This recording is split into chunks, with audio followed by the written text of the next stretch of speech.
2023년 1월 18일입니다. 수요일이네요. 생생경매 제38강입니다. 그래서 오늘 이제 우리 전세권자가 전세권에 의한 임의경매 신청한 것이 아니고 전세권자가 판결문 가지고 강제경매 신청한 그런 케이스입니다. 그래서 그 사례에 대해서 이제 오늘 말씀드리고, 오늘도 한번 말씀드린 내용이 좀 부족하다 그러면요, 1월 30일 날 아니십니까? 월요일 날 방송할 적에 39강 방송입니다. 그때 제가 또 보충해서 또 자료를 말씀드릴게요. 사실은 지금 제가 오늘 우리 시청자 여러분들에게 소개시켜 드리고자 하는 사건이 보니까 지금 제가 가지고 있는 그 사건의 한 절반 정도밖에 안 돼요. 그래서 일단 오늘 말씀드려보고 이 정도면 충분하다 그러면 제가 보충해서 말씀 안 드리고, 그렇지 않고 만약에 좀 불충분하다 그러면요, 다음 방송이죠. 39강 1월 30일 날 진행되는 방송에 대해서 말씀을 드려보도록 하겠습니다. 오늘도 역시 마찬가지 전세권 하니까 강제경매 일단 그렇게 보고요. 이거 말씀드리기 전에 지난 오늘이 37강이죠, 그죠? 37강에서 그러니까 1월 16일 날 말씀드렸던 이 사건에 대해서 제가 간단하게 말씀을 드린다고 이야기했지 않습니까? 그러니까 이겁니다. 이게 뭐냐면요, 예를 들자면 대항력 있는 임차인의 보증금액이 한 3억 정도 되는데, 근데 이걸 가지고 법원에서 말이죠, 경매 회장님이 정신 똑바로 차리고 동그라미가 올바르게 배당표 작성한 경우입니다. 올바르게 배당표를 작성하였더라면은 뭐 예를 들어 가지고 한 2억 정도를 배당받아 갈 수 있다 이거죠. 그런데 법원에서 말이죠, 이게 이 배당표 작성을 조금 헛갈려 버렸어. 이러다 보니까 이제 예를 들자면 1억을 만약에 이 갑이라는 사람이 대항력 있는 임차인이다. 이런데 이 사람이 현실적으로 이 1억이라는 배당금은 현실적으로 배당받은 금액입니다. 자, 그러면 우리 이 물건을 만약 A라는 사람이 낙찰 받아댔을 적에 갑은 낙찰자한테 대항할 수 있다. 전세 보증금액은 3억 원이다. 근데 배당표상에 보니까 1억은 배당받았네. 그럼 내가 2억을 물어줘야겠네. 해가지고 A가 현실적으로 갑한테 2억 원을 인수를 해야 될 것인지, 아니면은 아니다, 정당하게 현실적으로는 이게 이 임차인 갑은 1억 원을 배당받았지만은, 그런데 이거 배당표 정말 똑바로 확실하게 작성한다면 2억을 배당받아간다 이거죠. 2억을 배당받아가면은 A가 낙찰받았으니까 나는 뭐 여기다가 1억만 인수하면 된다 이거죠. 따라서 내가 1억을 인수하느냐, 요 내용입니다. 이 내용에 대해서 제가 지난 36강에서 말씀드렸던 것으로 기억이 납니다. 그죠? 근데 과연 이걸 우리가 얼마를 인수해야 되느냐, 제가 말씀드렸잖아요. 돈 많으시면 2억 주면 돼요. 돈 많으시면 2억 주면 되는데, 그런데 그 물건을 낙찰 받으신 분의 머릿속에 경매 지식이 탄탄하게 들어있다 그러면 1억만 주면 됩니다. 1억. 그러니까 현실적으로 배당받은 금액을 기준하는 것이 아니고 실제 배당받을 수 있었던 금액, 현재 실제 배당기일날 배당받았던 금액, 그거 기준하는 게 아닙니다. 실질적으로 이 사람이 정말로 지대로 법원에서 배당표 작성했다면 2억을 배당받는다. 그럼 낙찰자 1억만 부담하는 거예요. 그죠? 그러면 어떻게 보면 갑 입장에서 봐가지고 자기는 현실적으로 1억을 배당받은 거 아닙니까? 그죠? 1억 배당받았네. 그리고 낙찰자가 또 1억을 준다고 그러네. 이래 나왔잖아요. 그죠? 그럼 이 사람은 뭡니까? 2억을 배당받은 거 아닙니까? 2억. 근데 갑은 내 보증금 3억 원인데, 근데 실질적으로 자기 손에는 뭡니까? 2억 원만 들어왔잖아요. 그럼 나머지 1억 원은 어떻게 하는데? 그러니까 나머지 1억 원은 말이죠, 법원에서 배당표를 잘못 작성한 거 아닙니까? 그러니까 동그라미는 법원에서 배당표를 작성을 잘했다면, 근데 X는 뭐다? 법원에서 배당표를 잘못 작성한 겁니다. 법원에서 배당표를 말이죠, 잘못 작성함으로 인해서 가지고 요 1억이라는 금액이 이 사람보다 다른 사람한테 또 배당이 돌아갔단 말이죠. 그죠? 그럼 갑은 뭐다? 1억 원을 말이지 자기 대신 배당받아간 채권자들한테, 야, 당신들 배당받은 것이 부당이 되니까 나한테 돌려달라 라고 주장을 할 수 있을 따름이지, 그리고 낙찰자 입장에서 봐가지고 그래 나는 너한테 채무 이행을 할 수 있는 금액은 1억 원밖에 없다. 그래 1억 원 딱 주고 빨리 나가라. 이렇게 이야기할 수 있다는 겁니다. 그죠? 이 내용이 아마 제가 지난 37강에서 이 사건 아마 뭔 이야기하다가 또 이게 사건이 툭 나온 것 같아요. 그래서 이것도 이제 여러분들이 상식적으로 알아두시, 이 상식이 아니라 반드시 알아놔야 됩니다. 그죠? 배당표를 작성한다고 그러니까 그냥 뭐 허투루 뭐 법원 경매 정보지상에서 작성되어 있던 그 뭡니까 예상 배당표 그거 믿고 그거 믿지 말아요. 그거 쳐다도 보지 말아요. 그거 뭐하러 쳐다봅니까? 그거 봐가지고 세상 맞지도 않는 거 왜 쳐다봐요? 나 도대체 이해가 안 가. 그거 쳐다보시는 분들 진짜 이해가 안 간다니까.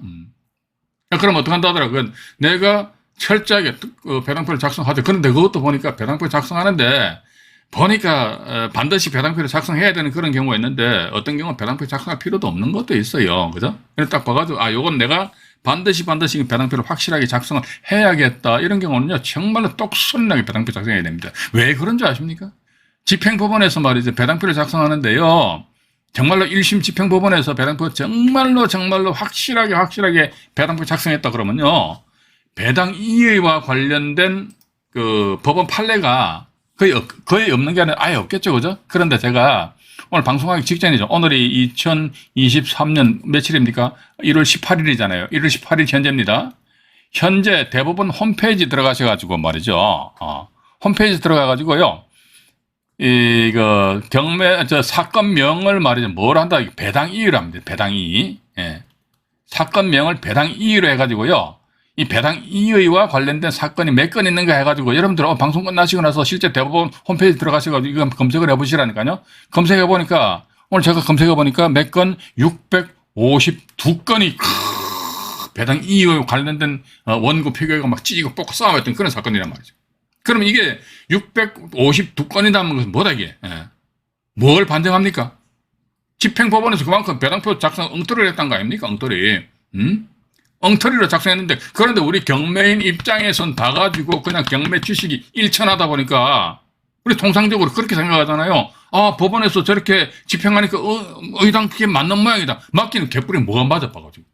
지가 저 경매 지식이 없는 그건 탓하지 않고 말이죠. 오로지 그냥 법원 맞다. 그럼 아까 같은 경우 뭡니까? 실질적으로 이 사람이 3억 원인데 1억을 배당 받았네? 그럼 내가 2억 줘야죠? 돈 있으면 2억 줘요. 간단하다니까. 세상 복잡하게 살지 마시라니까, 그죠?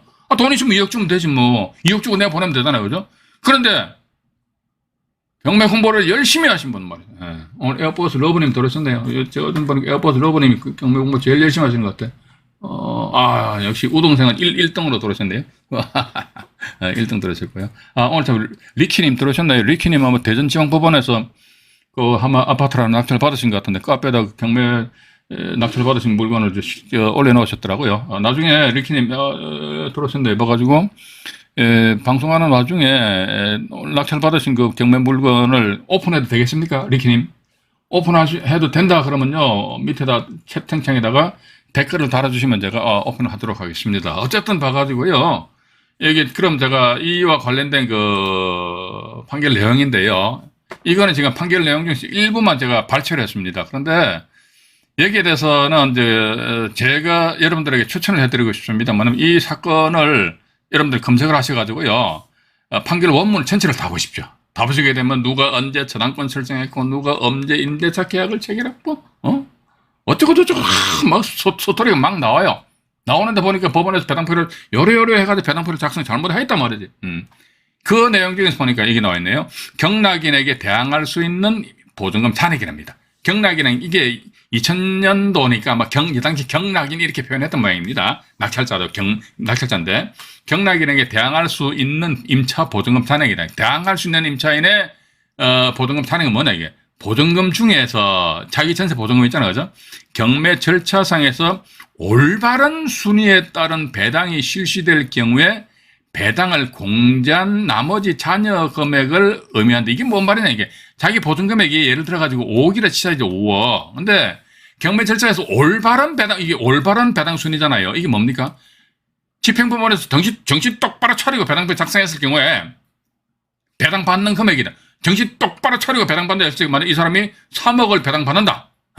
그럼 낙찰자는 이게 2억만 부담하면 된다. 2억만 인수한다는 겁니다.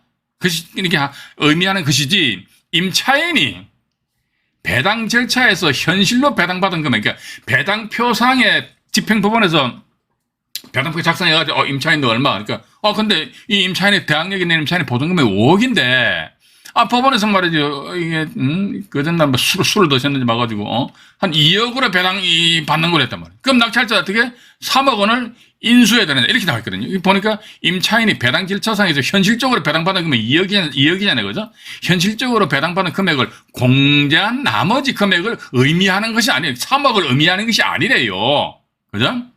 3억을 의미하는 것이 아니고 보증금 중에서 경매 절차에서 올바른 배당 순위에 의해서 정신 똑바로 차리고 배당표를 똑바로 작성하실 때 배당받을 수 있었던 금액을 공제한 잔여 금액 2억을 인수한다는 겁니다. 그래서 따라서 지금 여기 나와 있네요. 임차인이 배당받을 수 있었던 금액, 이건 제가 예로서 요것은요 판결문 내용이 없습니다. 이건 제가 예를 들어가서 넣어놨어요. 예로서 임차인이 법원에서 정신 똑바로 차리고 배당표 작성했다면 1억 원을 배당받는단 말이죠, 그죠? 근데 현실적으로 하니까 배당 결자상에서 배당표상에서 보니까 이 사람 5천만 원 배당받았단 말이죠, 그죠? 예. 그럼 실질적으로 우리 낙찰자 입장에서는 법원에서 작성한 배당표상에 표시되어 있는 배당 금액을 기준으로 해가지고 인수 금액을 따지느냐, 이게 아니고 뭐다. 정말로 똑바로 정신 차리고 작성하실 적에 배당 받을 수 있었던 거죠. 여기 나왔잖아요. 받을 수 있었던입니다. 현실은 못 받았다는 게 아니니까 받을 수 있었던 금액, 예를 들어 1억이다 그러면 1억을 기준해가지고 만약에 이 사람 전세 보증금이 2억이다. 근데 1억을 배당 2억인데 여기서 5천만 원을 배당받는다 그러면 실제 어떻게 1억 5천만 원 인수해야 되는데 아니야, 이건 아니야. 그럼 뭐다, 2억에서 1억을 배당받을 수 있었다 그러면 낙찰자 1억만 인수하면 된다는 거죠, 그죠? 예. 그렇게 해서 보시면서 그 차액이잖아요. 차액에 관해서는 나와 있네. 과다 배당받아간 후순위 배당 채권자를 상대, 이 나와 있죠. 너희들이 배당받아간 것은 부당이득이여. 그러니까 이 대항력 있는 임차인은 이 자기를 대신해서 후순위 권리자들이 배당받아간 금액은 부당이득이니까 부당이득 돌리도 해서 부당이득 일단 1차적으로 내용 증명하면 띄워보고요. 그래도 상대방이 꿈쩍 안 한다 그러면 어떡합니까? 부당이득 반환 청구 소송 제기해보고. 근데 그것도 안타까워요.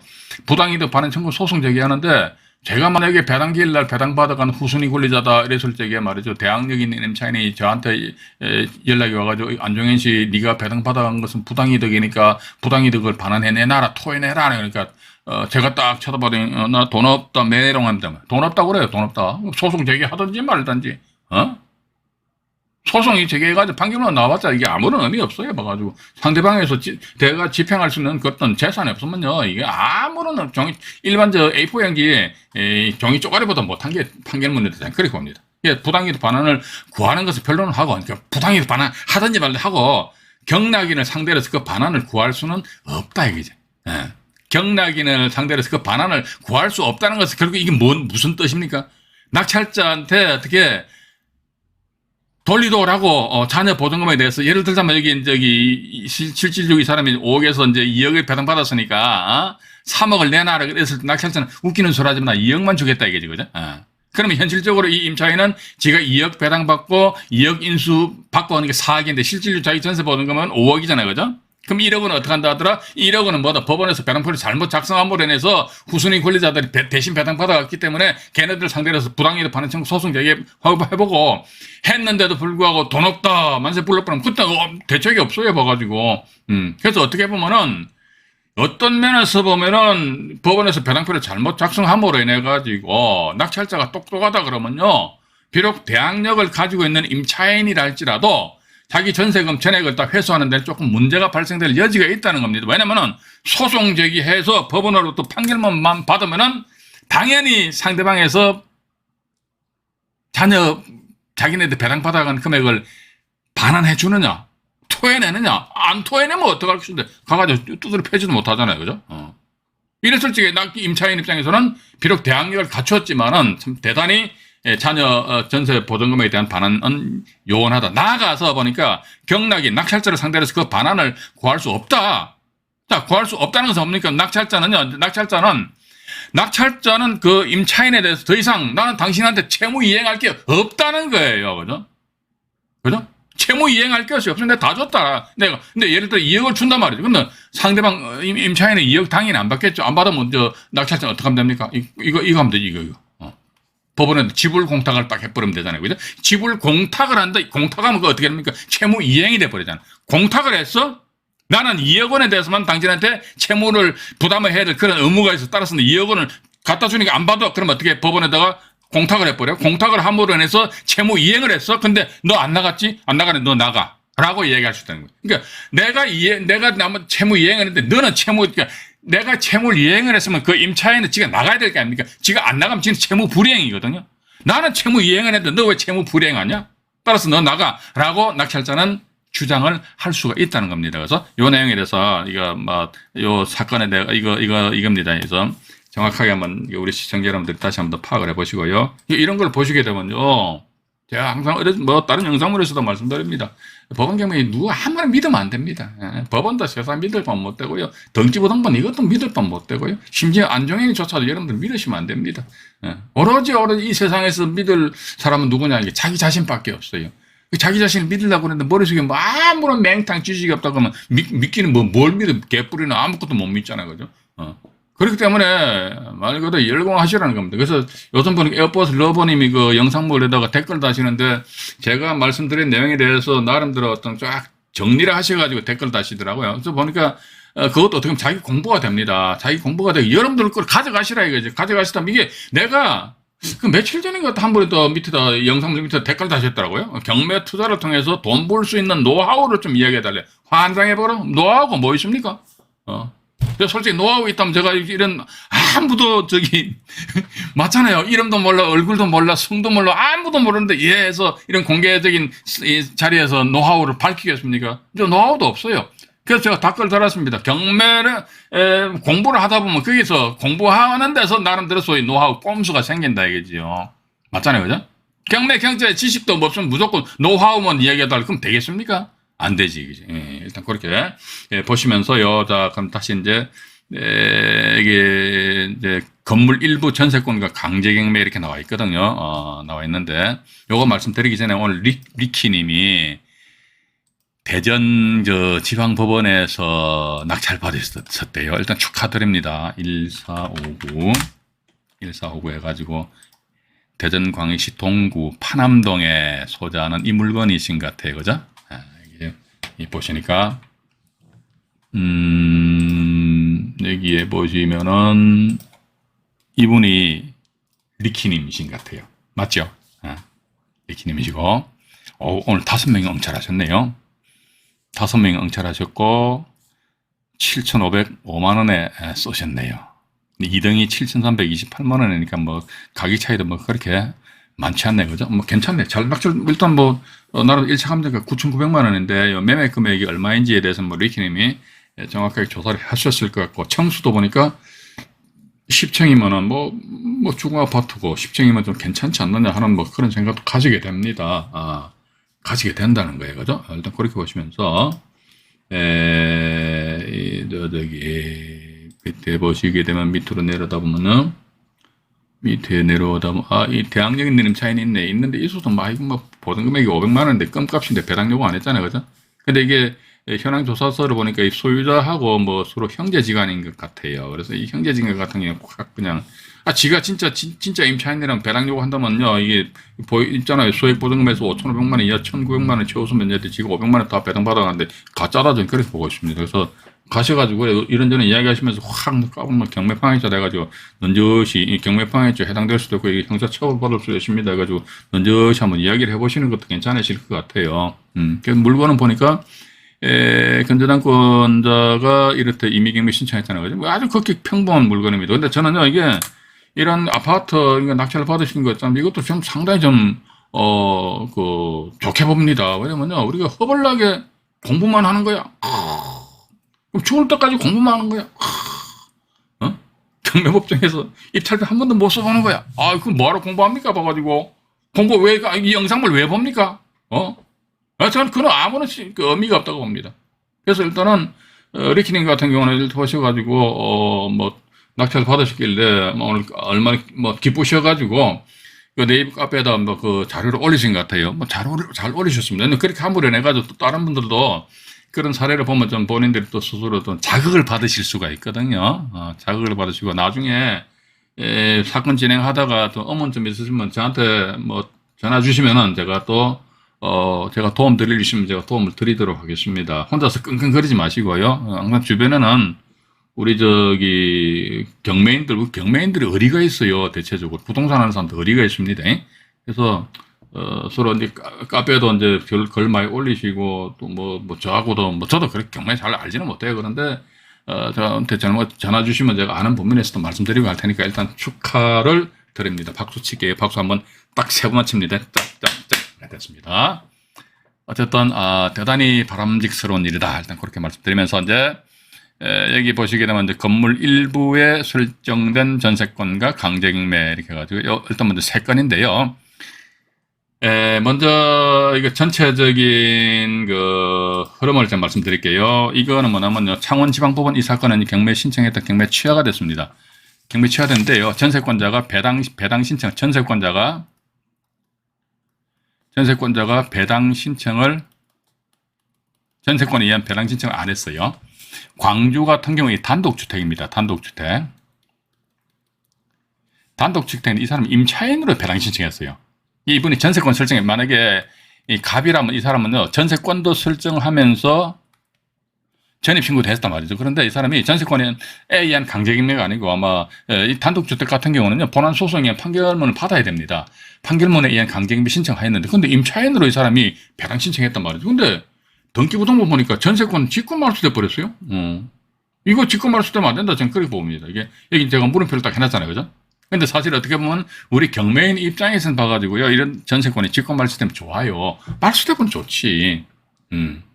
그래서 우리 시청자 여러분들도 여기 앞으로 제가 뭐 이런 말씀도 뭐 바로 직전 37강에서도 말씀드린 것으로 기억이 납니다만은 1-1은 2다 이런 마인드로 법원 경매를 바라보시면 안 되실 것 같습니다. 슬슬 어떻게 보면은 저 전세권이 예를 들어 이런 건물 일부에 설정된 전세권자가 강제경매 신청했다 이거죠. 강제경매 신청하였다 이랬을 적에 근데 이 사람 배당 신청 안 해버렸어요.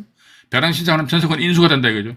인수가 되는데도 난 몰라. 그럼 난 어떡하지 봐가지고 낙찰 받고 나서 말소할 목록상에다가 소유권 이제 속닥 등기 신청하실 적에 말소할 목록상에다가요, 전세권 이것은 말소 대상을 해가지고 슬프시 넣어보자 이거지요. 넣어가지고 법원에서 말소시켜주면 좋고, 그렇지 않고 딱 경매회장님이 딱 보던, 이야, 이 양반이 이게 왜 전세권자가 말이지 전세권에 배당 신청도 안 했는데 왜 이게 인수 대상이 내가 막 길길이 날뛰지는 않겠지만 그래도 버럭 해서 고함 지르면요. 그때 우리는 어떻게 하면 됩니까? 미안합니다. 그죠? 우리는 딱 5마디만 하면 돼요. 미안합니다. 또 좀만 뭐합니까? 죄송합니다. 그죠? 또 경매회장님이 협조 잘해 주시게 되면 어떻게 하면 됩니까? 감사합니다. 전신 다스락자입니다. 또 뭐 하면 고맙습니다. 그죠? 감사합니다. 고맙습니다. 이걸 뭐 자기가 평상시 생활하면 참 상당히 좋을 것 같아요. 그죠? 이런 식으로 한번 해보시는 게 괜찮지 않느냐. 근데 또 부산 사건을 보니까 전세권자 배당 신청 안 했어요. 전세권에 해제로 말소됐다. 그러니까 결국 뭐다 이게 직권 말소가 아니고 협의에 의한 말소잖아요. 그죠? 이게 협의에 의한 말소는 뭐다 이게 전세권자 배당 신청 안 했으니까 당연히 전세권 말소 안 되는 거 아닙니까? 그죠? 전세권 말소가 안 돼. 말소가 안 되겠다 보니까 따라서 어떻게 낙찰자하고 전세권자하고 나중에 둘이서 협상을 해라 이거지. 협상해가지고 그래서 낙찰자가 전세권자한테 줄 돈 있으면 주고 어떻게 전세권 관련 말소 서류를 받아가지고 낙찰자 네가 등기소 가서 말소해라. 이게 정답인데 근데 이거는 우리가요 갑이라는 사람은요 전입신고해서 임차인의 지위도 가지고 있습니다. 근데 부동산 등기부등본상에 전세권 등기도 하였습니다. 그럼 사람 같은데 권리는 같습니까? 틀립니까? 틀리잖아요. 요 전세권 이거 물건이고 임차인은 뭡니까? 채권이잖아요. 그죠? 근데 이 사람은 임차인으로서 배당 신청했다니까요. 전세권이 배당 신청 안 했다니까요. 안 했는데 왜 전세권을 직권 말소시키냐 이거지. 그래서 이 3건에 대해서 지금 경매 정보지를 펼쳐놓고 우리 시청자 여러분들에게 조곤조곤 말씀을 드려보도록 하겠습니다. 먼저 창원 경매에 취하된 사건인데요. 2024경에 108161 창원시 진해구에 소재하는 용원동인가요? 다가구 주택이네요. 다가구. 이게 이제 다가구 주택이잖아요. 그죠? 다가구 주택 같은 경우는 당연히 강제경매 신청해야 돼요. 다가구 주택 같은 경우는 최종기일 결과 이후에 경매 취하됐다. 일단 그렇게 나와 있거든요. 경매가 취하가 되었구나. 밑으로 내려가 보겠습니다. 내려가 보니까 이게 여기서요, 누가 전세권자가 누구냐니까 이분이 전세권자입니다. 조모 씨. 이분은 전입신고 안 했어요. 그러니까 순수한 전세권만 설정했어요. 이분은 전세권을 2건을 설정하시는데 밑에 그 등기부등본 내용을 보니까 말이죠, 나와 있잖아요. 보시게 되면은 이분입니다. 이분이 6천만 원 전세권을 한 번 하고 3천만 원 전세권 한 번 해가지고 강제 경매인데 7천만 원으로 강제 경매 청구액을 해가지고요. 근데 여기 보면은요, 최선순위 설정일자인 배당 요구로 소멸을 한다고 경매정보유상에 딱 나와 있거든요. 소멸을 한다고, 이게 소멸 기준이래요. 그래서 참 웃긴다 봐가지고 이게 왜 소멸 기준인지 한번 보자 입니다. 이게요, 강제 경매, 우리가 이렇게 정확하게 알시다 이게. 예, 강제 경매는 뭡니까? 다시 말씀드릴게요. 판결문에 의한 강제 경매잖아요. 이게 지금 제가 뭐 잘못 알고 있는지는 모르겠어요. 이게 만약에 전세권에 의한 경매라면 전세권이 임의 경매지, 임의 경매. 근데 전세권이 임의 경매 아니잖아요. 그럼 전세권은 건드렸습니까? 안 건드렸잖아요. 그죠? 그죠? 판결문에 강제 경매잖아요. 그럼 따라서 어떡한다? 전세권 안 움직이고 나아가서 이분 같은 전세권이 배당 신청도 안 했다니까요. 그럼 여기 문건 이 전세권자 조모 씨인데요. 문건 접수 송달 내역을 잠깐 보겠습니다. 문건 접수 송달 내역 보니까 이 채권자 여기 보시게 되면요, 우리 채권자, 이게 채권자가 강제경매 신청권자인 채권자를 이렇게 봐야 된다고. 강제경매 신청권자이지 전세권자인 채권자가 아니죠. 이 경매 신청 누가 했습니까? 조모 씨가 경매 신청했는데 무슨 경매 신청했어요? 판결문에 강제경매 신청했잖아요, 그죠? 판결문에 강제경매 신청인데 이거 판결문에 강제경매가 전세권에 의한 배당 요구한 것을 보느냐? 그건 아니잖아요. 그와 관련된 법이나 판례가 없잖아요. 그죠? 그렇기 때문에 또 보니까 밑에 쭉 내려오다 보면은요, 누가 조모 씨 해가지고 뭐 있는가 또 볼게요. 잠깐만요. 없어요. 조모 씨가. 그리고 보니까, 채권자 조모 씨가 무슨 보증서를 냈다고 그러고요. 또 채권자 조모 씨가 뭐 경매 취하서를 제출했다 뭐 이런 식으로 간단하게 나와 있거든요. 따라서 이게 원칙은 뭐다? 끝까지 간다 그러면요, 이 전세권은 이렇게 우리는 이해하셔야 된다고. 이게 전세권 이 사람이 선순위에서 어쨌든 전세권 설정한 거 아닙니까? 그죠? 전세권 설정했는데 배당 신청 안 했어요. 전세권에 의한 배당 신청 안 했다니까요. 전세권에 의한 배당 신청 안 했고 판결문에 의한 강제경매 신청을 하였다. 우리는 또 이렇게 이게 또 이해가 안 가신다면 제가 또 이렇게 한번 말씀드려볼게요. 예를 들자면요, 선순위의 전세권자 조모 씨입니다. 근데 여기 강제경매는 만약에 김모 씨라는 사람이 강제경매 신청했다 치자 이거예요. 그죠? 근데 사람과 같은데 권리는 틀리다. 권리가 틀리다는 측면에서 이제 우리가 이해하자고. 근데 김모 씨가 강제경매 신청했는데 전세권자 이 사람이 배당 요구 안 했어요. 그럼 이게 어떻게 됩니까? 민사집행법 91조 제4항 본문에 의한 뭐다? 배당 신청 안 했으니까 당연히 이거 낙찰 인수지 이거 왜 소멸이냐고. 내용 볼때 짜증나 죽겠어요. 낙설해버려, 낙설. 네? 그래서 근데 이 건 같은 경우 경매 취하가 됐으니까 큰 문제는 없지 않느냐 하는 그런 생각 가지면서요. 또 다른 사건을 하나 더 보여드리도록 하겠습니다. 광주 사건인데요. 2019 타경이고요. 2019 타경에 4302 광주광역시 남구 백운동, 이것도 아마 단독주택입니다. 단독주택에 설정된 전세권자가 본안소송에 의한 판결문 가지고 강제경매 신청했어요. 이랬듯이 강제경매. 나머지 이분이 건물 일부에만 설정된 전세권자입니다. 전세금액이 5천만 원이에요. 5천만 원인데 뭐 김모 씨라는 사람이 7,200만 원 선에서만 낙찰 받으신 것 같습니다. 낙찰 받았다 하더니 밑으로 내려가 볼게요. 그러면 이제 쭉 내려오니까 여기 보시게 되면은, 잠깐만요. 화면을 조금 조정해 드릴게요. 네, 됐습니다. 여기서 이제 이분입니다. 이분이 전입신고를 했어요. 그죠? 확정일자 안 받았어. 근데 이분이 이 배당 신청은 뭐다 이게? 요거 조금 이따 문건 접수 내역 보여드릴게요. 임차인으로서 배당 신청했다니까요. 5천만 원이거든. 그죠? 이 임차인은 대항력이 없어요. 왜 없냐? 그러니까 본 사건에 있어서 2012년 4월 23일자 건전한권 여기에 말소기준권인데 봐가지고 요건 2018년도 전입신고했으니까 임차인으로서 대항력이 없잖아요. 그죠? 근데 참 여기서는 또 인수한다고 나와 있네. 세상에. 왜냐면 나머지 전세권 이분이 또 강제경매 신청했다니까요. 조금 전에 보니까 뭐 배당 요구로 소멸한다고 하는데 이게 경매 정보지도 저 이런 거 보지만 솔직히 짜증이 나요. 봐가지고. 이게 무료 경매 정보 사이트라면 뭐 그냥 공짜니까. 뭐 거래를 하는데 이 무료 사이트가 아니거든요. 유료 사이트거든요. 그죠? 네. 유료 사이트인데도 불구하고 똑같은 케이스임에도 불구하고 어떤 때는 인수한다, 어떤 때는 인수 안 한다. 왔다 갔다 하는. 우리는 뭐, 누구 장단에 춤춘다기보다는 이러한 경우가 많이 발생될 수 있기 때문에 따라서 제가 드리는 말씀이 그냥 뜬구름 잡는 식으로 말이지. 어디에 있는 뭐 공장 물건 낙찰 받아가지고 말이지, 5천만 원 투자해가지고 2년 만에 말이지, 5억을 벌었다. 이런 말도 안 되는 개 같은 그런 소리 해놓대지 마시고. 그런 영상을 여러분들 안 했습니까?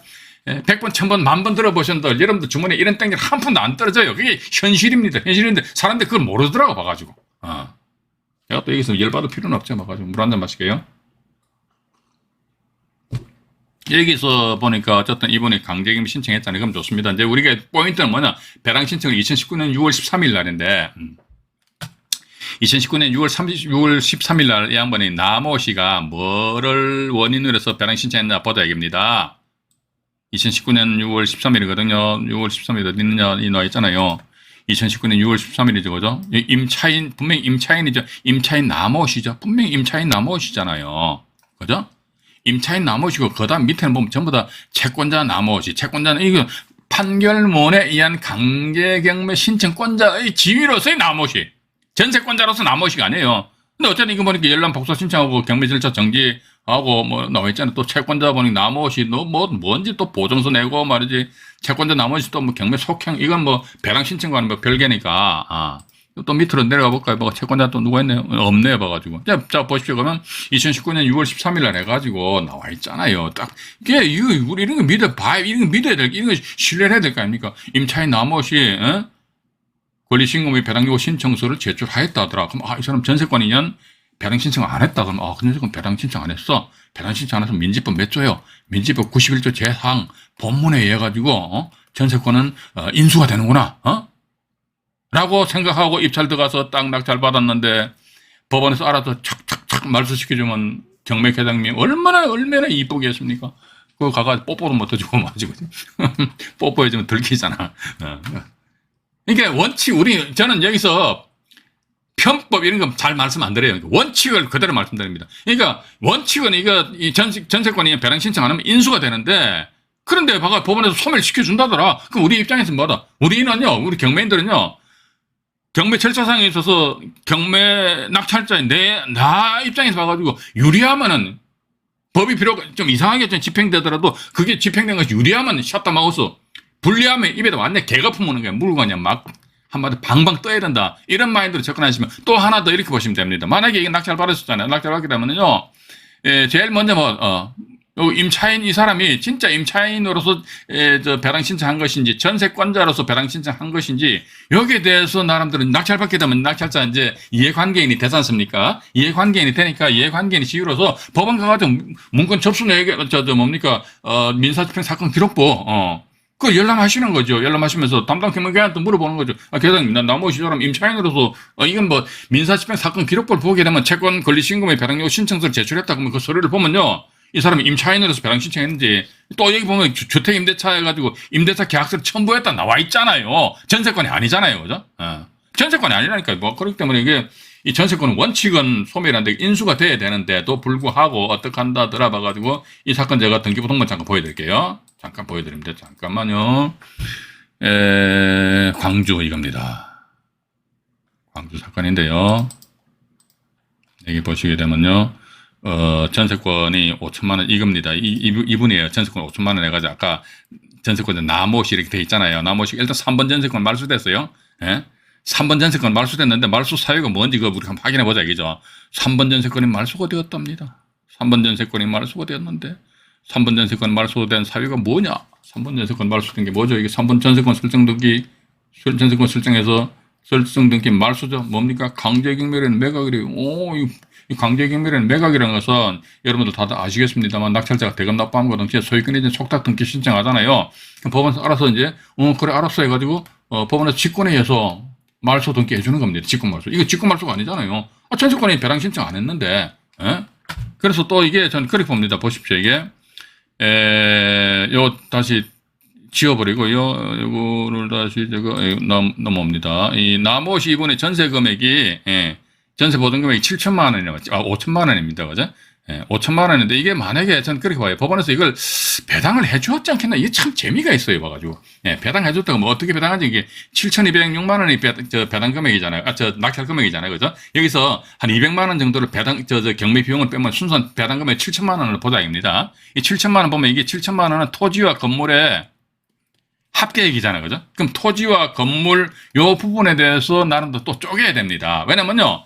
이 남호시 같은 경우는 전세권을 어디에만 설정했습니까? 건물에만 설정했잖아요. 토지에는 전세권 설정 안 했어요. 따라서 땅값에 대해서는 노타치한다. 그러면 이제 토지와 건물에 대한 비율을 어떻게 하느냐 이게. 여기 합계 금액이 나와 있잖아요. 여기 1억 2,800만 원. 이게 토지면요.